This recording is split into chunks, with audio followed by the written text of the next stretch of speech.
Hey, beautiful souls! Welcome back to Rabia Unfolded. Today, I'm showing you how to make this ultimate crispy buttermilk fried chicken. You see, it's golden, juicy, and absolutely impossible to resist. Let's start with the ingredients. Chicken thighs are star of the show, of course. 1 cup of chilled buttermilk to keep the meat tender and add that tangy flavor. A blend of ground black and white pepper. A touch of paprika and just a hint of cayenne pepper for a gentle kick. Some dried herbs for extra depth. A spoon of garlic paste and ginger paste. A fragrant herb and onions paste for even more flavor. And of course, a pinch of salt and a splash of liquid Maggi seasoning to taste. Now, let's begin the first step of the process. First, I wash the chicken thighs thoroughly, taking care to remove any stray feathers or bits of tough skin.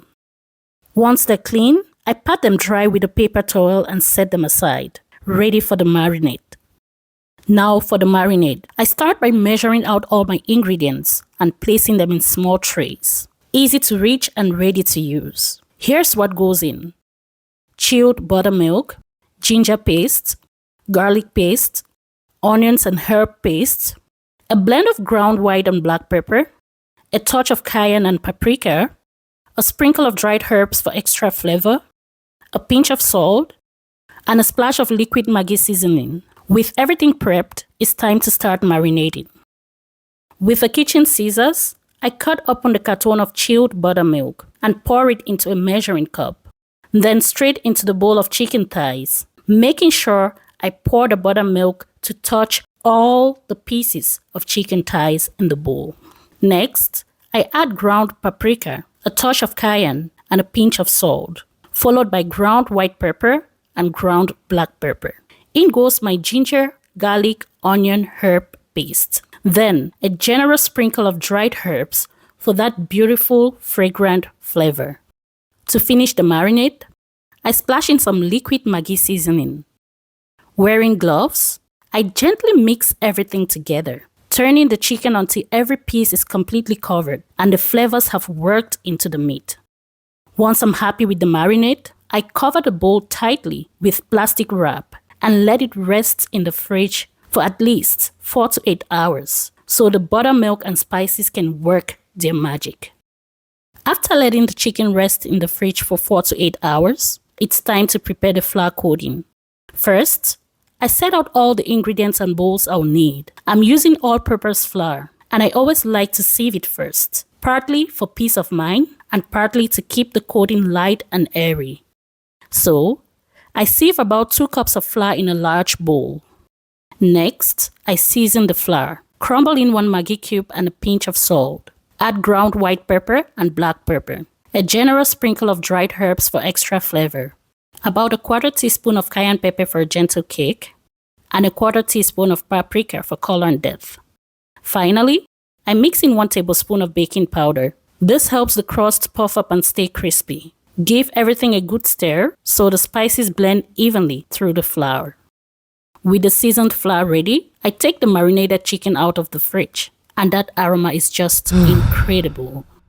Before coating, I set the bowl of flour right beside the bowl of chicken. Then, I give the chicken a gentle stir so the buttermilk and spices are evenly distributed. Working 1 piece at a time, I lift out the chicken thigh and dip it into the seasoned flour, turning it so every side is coated on a thick, even layer. Each coated piece goes into a clean tray, ready for frying. I repeat the process again and again, and once I have a good batch coated, I place a deep pot on the stove and pour in canola oil. Once the oil is nice and hot, it's time to fry these beauties to golden crispy perfection. Carefully, I lower the coated chicken thigh into the hot oil, 1 piece at a time, so the temperature stays steady and the coating doesn't get knocked off. I fry in small batches, keeping the oil around 350 degrees Fahrenheit or 175 degrees centigrade, and turn the pieces occasionally so they cook evenly and develop that deep golden brown crust. Each batch takes about 12 to 15 minutes, depending on the size of the thigh.